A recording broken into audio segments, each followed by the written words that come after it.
kí lo nílò láti ṣiṣẹ́ yìí tó fi jẹ́ pé ilé ọkọ rẹ ò ní di tí wọ́n ń lé ọ ń bẹ.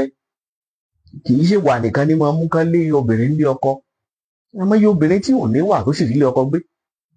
Àmọ́ yóò obìnrin tí wà rẹ̀ burú ju tata lọ. Tó jẹ́ pé ìwà ata ó sì tún sunwọ̀n lójú ìwà tiẹ̀. Síbẹ̀ wọ́n rí bìkan mánéjì ẹ̀ sí.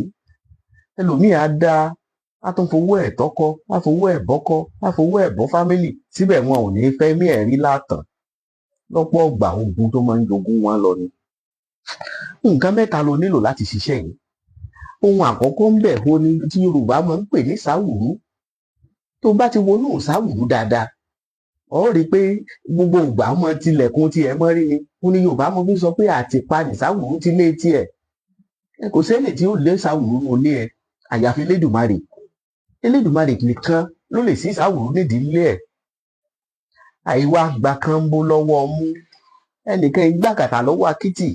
Kò sẹ́ni tí máa lé atare kúrò nílé ẹ̀. Atare wo lọ nílò? Atare ìbílẹ̀ ìyẹn atare tí wọ́n máa ń pè ní atare àjà. O nílò ìsáwùrú méje, oòrè ení èjì ẹ̀ta ẹ̀rin àrún ẹ̀fà èje. Bẹ́ẹ̀ náà ló nílò atare méje. Àtẹ̀yẹn atare àjà méje. Ṣé rí atare àjà méje yìí àti ìsáwùrú méje yìí bó lọ ṣe wá máa lò ó? Ìbáwò mi kí n ṣiṣẹ́ yìí ní gbangba káyé lè rí. Ṣùgbọ́n Facebook ti ń kọ́. Facebook ò fàyè ẹ̀ lẹ̀ mọ́. Ohun tóbìnrin ó wá ṣe rèé. Ẹ wá lọ wá ẹyẹlé funfun tó jẹ́ ẹyẹlé akọ odidi kan. Ẹyẹlé funfun tó jẹ́ ẹyẹlé akọ odidi kan tó pé pérépéré. Ẹ bá ti wá ẹyẹlé akọ funfun yìí, ẹ wá pa ẹyẹlé yìí, ẹ fi sínú agbada. Ẹ bá ti fi sínú agbada, ẹ wá da ìsáwùrú yìí, ẹ dà á lé lórí mọ́lẹ̀ pẹ̀lú atare àjà méjèèjì. Ìwọ bá mi jó. Tó bá ti jó sẹ́yìn tó bá ti jó tán ló bá parí. Ìwọ lọ̀ ọ́ kókó ná. Wá po ọṣẹ ẹ̀ sínú ike ọmọ bú ẹ̀. Ọṣẹ inú gbogbo ní ẹ fi sínú ike, inú ike funfun. Inú ike funfun ni wọ́n fọṣẹ ẹ̀ sí o. Tàbí inú àwo funfun. Ó lè fi sínú ike funfun, ó lè fi sínú àwo funfun. Ìwọ kọ́ṣẹ ẹ̀ sínú ẹ̀. Tó bá ti fẹ́ lò síke yìí, bú kó fi wẹ̀. Tó bá ti fi wẹ̀ tán, dé ike yìí padà tàbí kó dé àwo yìí padà.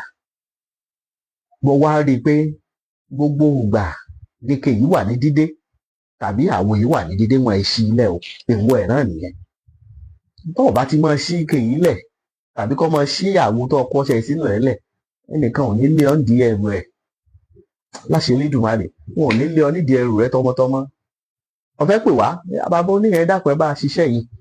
Ó lè pè wá sí nọ́mbà yìí 09065636184